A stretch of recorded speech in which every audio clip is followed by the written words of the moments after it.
স্বাগতম ভয়ঙ্কর রাতের অন্ধকারে।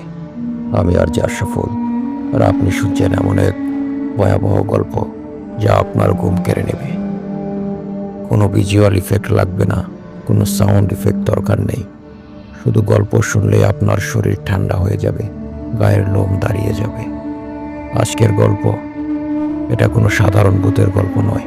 এটা এমন এক ঘটনা যা ঘটেছে বাস্তবে। এক রাত, এক নির্জন নদীর ঘাট, আর এমন কিছু যা মানুষ নয়।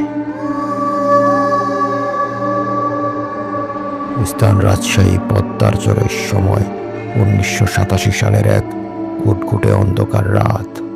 একটি ছোট্ট নৌকা ধীরে ধীরে এগিয়ে যাচ্ছে পদ্মার গভীর দিকে। মাঝি করিমউদ্দিন একাই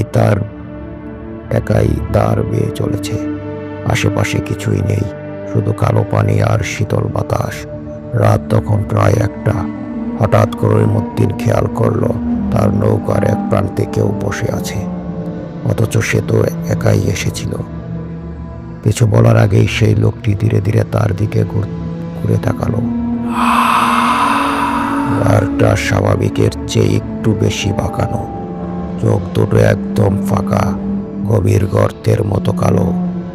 মুখে কোনো ঠোঁট নেই, শুধু দাঁত বের করা একটা বীভৎস চেহারা। করিমউদ্দিনের হাত পা অবশ হয়ে গেল। লোকটি আস্তে আস্তে বলল, পদ্মার নিচের জীবন দেখবি? করিমউদ্দিন নড়তে পারছে না, চিৎকারও করতে পারছে না। হঠাৎ সে অনুভব করলো তার নৌকা ধীরে ধীরে ডুবে যাচ্ছে, কিন্তু আশ্চর্যের ব্যাপার, পানি নেই।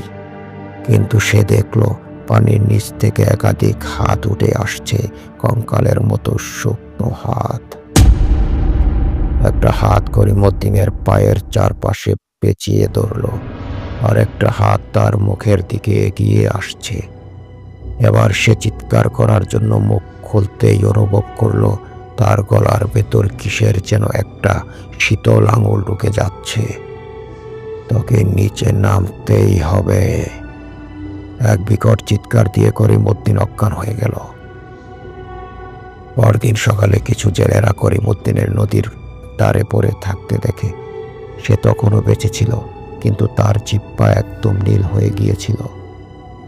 সবাই তাকে হাসপাতালে নিয়ে যায়, কিন্তু করিমউদ্দিন আর কোনোদিন কথা বলতে পারেনি। তার মুখ সব সময় খোলা থাকতো, চোখের মনি এক জায়গায় স্থির। আর সে মাঝে মধ্যে পানির দিকে তাকিয়ে কাঁপতে কাঁপতে শুধু একটা কথা বলতো, ওরা এখনো ডাকছে।